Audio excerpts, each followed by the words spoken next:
السلام عليكم ورحمة الله وبركاته. عشاق القراقيش، يا سلام بقى على حبة كده القراقيش مع الصبحية مع كوباية الشاي باللبن، ولا وقت العصاري مع كوباية الشاي. بجد حاجة رائعة جدا. بعد الفيديو ده هتكوني أستاذة في القراقيش، وأولادك وحبايبك هيطلبوها منك على طول. بس ياريت تشاهدي الفيديو كله عشان فيه شوية تكات وحركات كده عشان تطلع الوصفة معاكي ناجحة 100%، أحسن من الجاهزة مليون مرة. تخيلي ما شاء الله الكمية دي كلها من كيلو دقيق واحد بس. ايوه، من كيلو دقيق عملنا اكتر من 2 كيلو من القراقيش.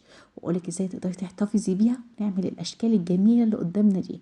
هنعمل 3 اشكال بالسمسم وساده، وكمان الملون واللي معانا الزجزاج ده، بجد بطريقه سهله جدا.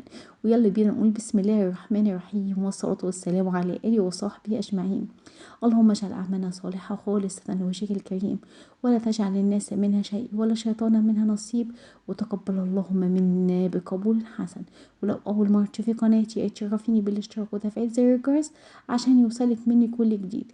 ولو عجبك الفيديو ما تنسيش بقى في اللايك والشير لأهلك وأصحابك وحبايبك، وتعليقك الجميل بيسعدني. بجد وصفة حلوة جدا وسهلة ومخدتش مننا وقت. واقول لك كل الاسرار بجد ان تطلع معاكي طعمها حلو قوي كده، احسن من الجاهزة مليون مرة. يلا بينا نشوف مقاديرنا النهاردة. اول حاجة في مقادير، انا معايا كيلو من الدقيق، عليه رشة من الملح، ربع معلقة من الملح بتاعي، ومعايا السمنة بتاعتي. واقول لكم المقادير بالظبط عشان تطلع معاكي 100 بجد. ومعايا كمان كوبايتين من الحليب، الحليب الدافي. طبعا كل كيلو دقيق عليه كوبايتين من السمنة وكوبايتين من اللبن. ومعايا معلقة كبيرة ممسوحة من الخميرة الفورية. حبيت النهارده اشتغل بالخميرة الفورية معاكم، عبارة عن 8 جرام او معلقة ممسوحة من الخميرة. طبعا اللبن بتاعي يكون دافي زي دمعة العين. حطيت عليه معلقتين من السكر وابتدي اقلب كويس جدا لحد ما اسيب اتاكد الاول ان الخميرة بتاعتي بتتفاعل معايا وتكون هي نشطة عشان خاطر ما تبوظش وصفتنا النهارده. اهم حاجة اللبن بتاعي يكون دافي زي دمعة العين. لو اللبن كان سخن هيبوظ العجينة بتاعتي، فخلي بالك من التكات البسيطة دي. هنزل السمنه بقى بتاعتي كده في قلب حله او حاجه، وابتدي اسيحها لان انا كنت لسه مطلعاها من التلاجة للاسف، فكانت متماسكه جدا. فابتدي احطها على النار لحد ما تسخن وهضيف عليها الزيت. انا هستخدم كوبايه ونص من السمنه عليها نص كوبايه من الزيت، يعني كوبايتين بالظبط. يعني كل كيلو دقيق عليه كوبايتين من السمنه وكوبايتين من اللبن. هنزل كيلو الدقيق بتاعي وعليه رشه الملح، وانا النهارده هشتغل في العجان. وطبعا لو ما عندكيش عجان ما فيش اي مشكله، وهقولك تشتغل ازاي. هبتدي بقى سيحت السمنه بتاعتي، كوبايتين ونص من السمنه على نص كوبايه من الزيت. حابه بقى تعملي كوبايه من السمنه وكوبايه من الزيت، اللي انت عايزاه واللي انت بترتاحي ليه بتستخدميه. عايزه تستخدمي مكان السمنه زبده، اللي انت عايزاه يا ست الكل. اللي موجوده عندك ومتاح في بيتك اعمليه. عايرت كوبايتين من السمنه على زيت ونزلتهم على الدقيق بتاعي، وابتدي اقلب الدقيق بتاعي شويه كده. انا عايزاه يتشرب من السمنه بتاعتي ويتغلف منها كويس جدا.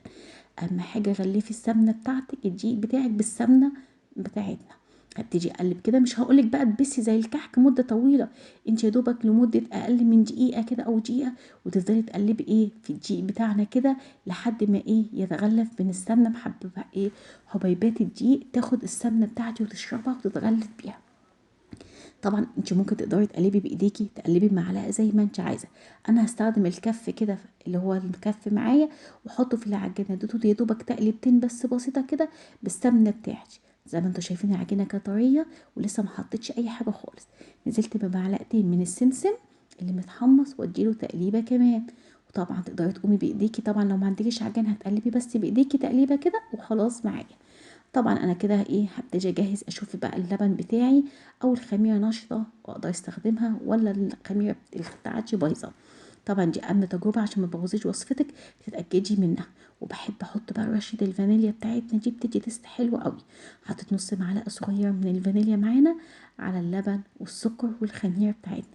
طبعا اتاكدت ان الخميره خلاص فيها، لو لاحظين فيها نسبه فوران كده بتاعتي. هبتدي كده اقلب وانزل بقى كوبايتين اللبن. واقول لك على حاجه كمان، سر كمان حلو جدا تطلع معاكي حلوه. اللبن بتاعي ده كان كيلو لبن غلياه من بالليل، وتاني يوم اخدت منه كوبايتين اللبن، وخدت وش كيلو اللبن، الوش بتاع اللبن القشطه دي خدتها معاه ودفيته بدمعة العين وحطيت معاه الخميره. وش اللبن ده بقى بيدي تست حلو قوي كمان مع القراقيش بتاعتنا.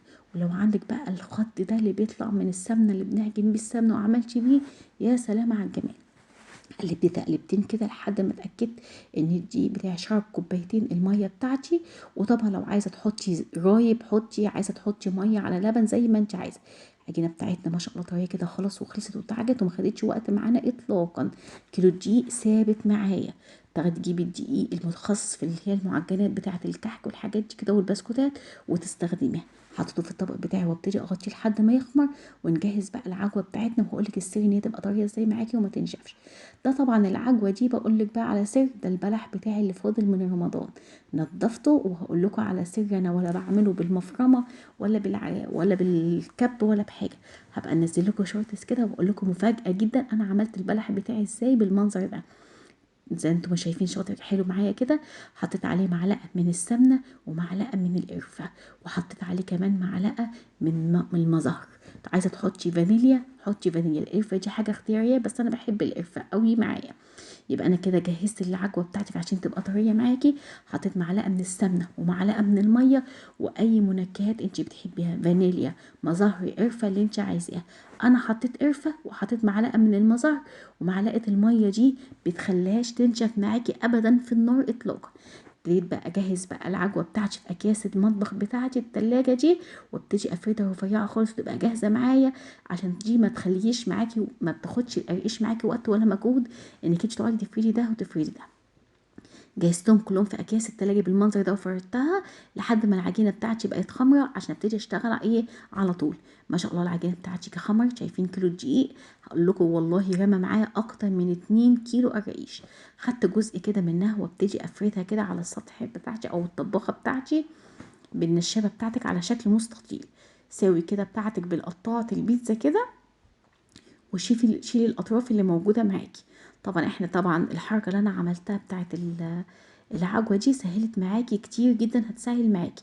فردتها ما بين كيسين، هبتدي اخد جزء منه وابتدي اقفل على العجوه بتاعتي في قلب ايه العجينه. هبتدي كده اسويتها زي ما انتم شايفين حطيتها كده، وابتدي اقطع بالعجانه اساوي المساحات بتاعتي على اللي موجوده في العجينه. انا خدت الكيس زي ما انتم شايفين قسمته نصين وشلت الجزء التاني عشان ايه استخدمه. اي زيادات موجوده شيليها ونرجع نعجنها تاني ونعملها. العجوه بتاعتي كانت طريه وجميله جدا. ولو هتشتري العجوه من بره يفضل تكون لونها فاتح وتكون طريه، ما تجيبيش الغامقه دي ما بتبقاش حلوه. الفاتحه دي بتبقى البلح بتاعها حلو وطازه كمان وتبقى حلوه معاكي. وطبعا معلقه السمنه ومعلقه الميه ما بتخليهاش تنشف معاكي اطلاقا وتخلي ريحتها حلوه كمان. انا طبعا زي ما قلت لكم بحب احط عليها القرفه والمزهر، او قرفه وفانيليا او فانيليا بس اي منكهات انت بتحبيها. قفلت عليها كويس كده زي ما انتم شايفين كده، وضغطت ضغطه بس بسيطه بالسباتشوله بس عشان تسويها تبقى كلها ميل واحد وكلها سوا واحد. زي ما انتم شايفين ما شاء الله كده ما خدتش مننا وقت اطلاقا. هبتدي بقى اجيب القطعه البيتزا بتاعتي واقطع القطع بتاعتك زي ما انت عايزه. انا طبعا مش بحب استخدم خميره كتير جدا عشان ما ترتفعش معاكي الايه العيش بتاعتك. انا حطيت معلقه كبيره ممسوحه على كيلو دقيق. قطعي بقى، انا بحب اقطعها صغنطوطه كده بتبقى لذيذه كده، الواحده صغنطوطه مش كبيره كده بتبقى حلوه قوي زيها زي الجاهزه. زي ما انتم شايفين بالمنظر ده كده. والسمك بتاعها رفيع، انا مش بحب العجينه بتاعتي كمان تكون تخينه. انا فردت العجينه رقيقه خالص وحطيت ما بينها العجوه وقفلت عليها. شايفين السمك بتاعها رفيع ازاي؟ مش تخينه خالص معايا، عشان بحب يكون جواها عجوه كده كتير وتبقى طعمها جميله ودايبه كده. رصيت بقى في الصينيه بتاعتي كده وسبت مسافات ما بينهم، وابتدي طبعا احط كده. انا طبعا شغلت الفرن بتاعي على درجه حراره 180. انا مش عايزاه عالي جدا عشان ياخد سوا كده على الهادي بالراحه، وتسويه من تحت. وبعد كده لو احتاجتي تسوي تشغلي الشوايه ماشي، ما احتاجتيش والفرن بتاعك شغال كويس جدا وحمر وشه خلاص تمام. زي ما انتم شايفين فردتها بالمنظر ده كده. وابتديت بقى مسكت ايه العجوه بتاعتي اللي انا فرداها ما بين كيسين او في كيس التلاجة زي ما انت عايزه. خدت كده جزء منها وابتدي اكمل كده معايا العجوه بتاعتي في قلب العجينه واسويها. وبالقطاعه البيتزا دي تقدر تساعد معاكي او بسكينه، لو مش موجوده عندك بسكينه تقدري تعملي كل ده. قفلت عليها من الاتجاهين وقفلي كويس جدا عشان ما تفتحش معاكي في الفرن. اهم حاجه تقفلي كده زي ما انت شايفه كده. قفلتها كده وابتدي اقلبها على تحت عشان لما ابتدي اعملها بايديا اسويها بايديا وبالنشابه تمسك كويس جدا معاكي.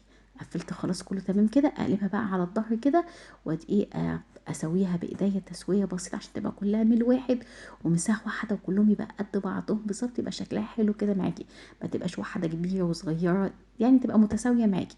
سويتها كده بكف ايديا وبالنشابه بتاعتي، وابتدي اقطعها بالقطاعه او بالسكينه لاجزاء رفيعه. انا عايزاها رفيعه خالص دي عشان دي اللي انا هلويها كده، ابتدي الفها وابرمها بايديا.